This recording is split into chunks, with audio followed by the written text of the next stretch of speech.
us, it's very easy. We yield according to profitability. So if an FIT guest is estimated to be more profitable than a casino guest, they'll get the room. It's as simple as that. For that to work well, you have to understand the value of every segment and source market very carefully. And most importantly for us, it's not just the value of the person on that day, but lifetime value. And I think a lot of people have started looking at that. Most companies talk about lifetime value.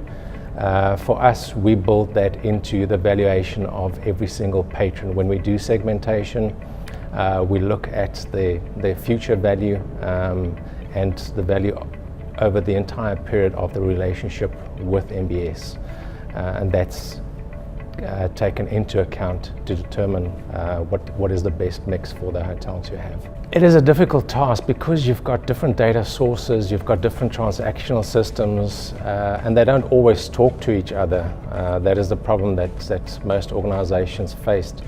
Is you've got to find out where the data comes from, how clean the data is, and then incorporate it into your model that you're building. You're not always going to have perfect information. Some data is not available yet due to technology reasons, but use the data that is to your disposal, and there's always statistical assumptions that you can make with available data.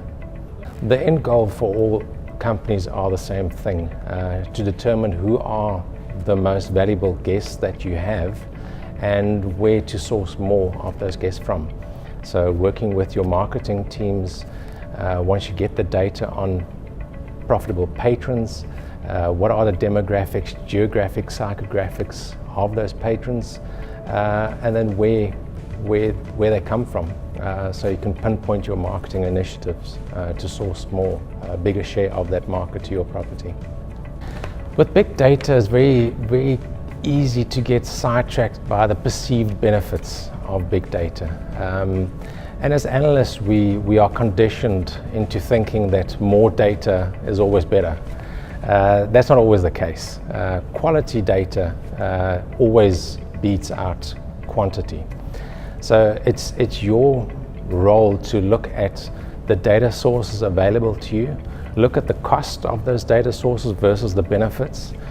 Some data is informative, some data has economic benefits or business benefits to the organization, and you have to determine how much you're willing to pay for each of those data sets.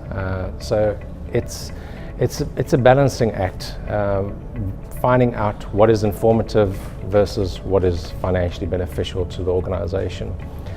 Start off with the data that you have internally.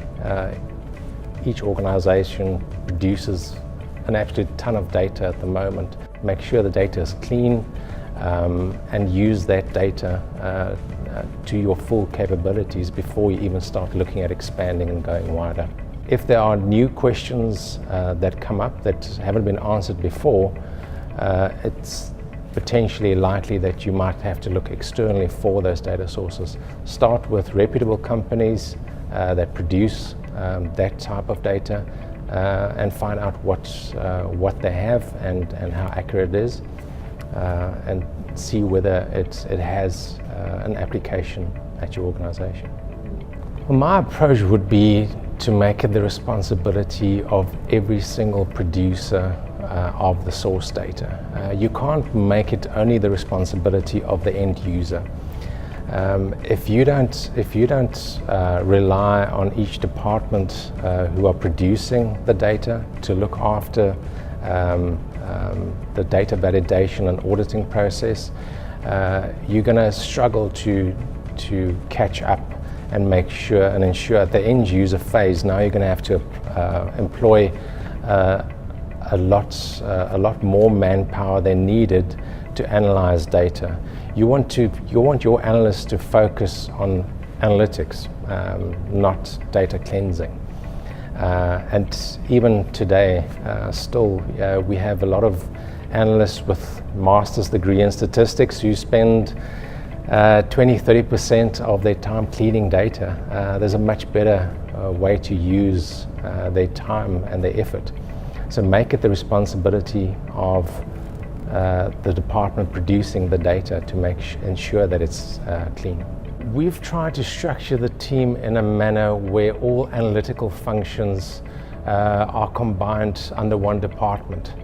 So we've got marketing analytics, revenue management, inventory and online distribution, and even business intelligence all grouped together under revenue optimization.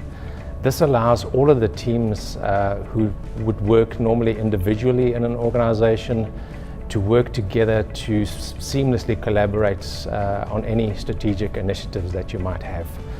So you don't have the break that you normally have in a normal organization where each team or department would focus on individual goals, but you look more at resort-wide strategies and goals that you can all work together to achieve. That's an understanding you get from broadcasting the benefits of revenue management and optimization to all departments within the organization. You need to communicate what you do.